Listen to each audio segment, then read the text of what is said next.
Traditionally, a 401k is invested in a mix of stocks and bonds.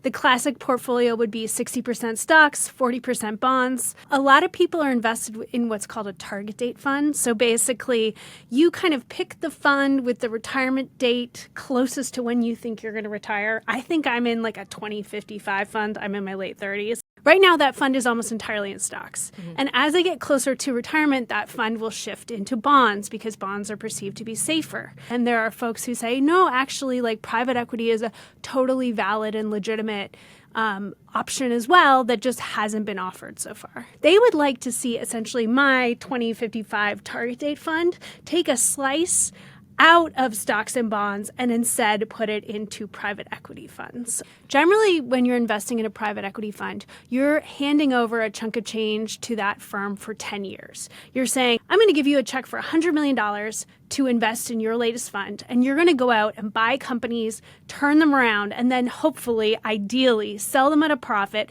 sometime in the next 5 to 10 years. In the meantime, I don't expect to get my money back. But for investors, being exposed to private equity comes with risks. There's a chance it might go bankrupt. There's a chance this turnaround plan or this sort of value creation plan you have might not work out. They're just sort of perceived as a higher risk, higher return investment. This is The Big Take from Bloomberg News. I'm Sarah Holder. Today on the show, private equity wants in on Americans' retirement plans. What's behind PE's play for the 401k?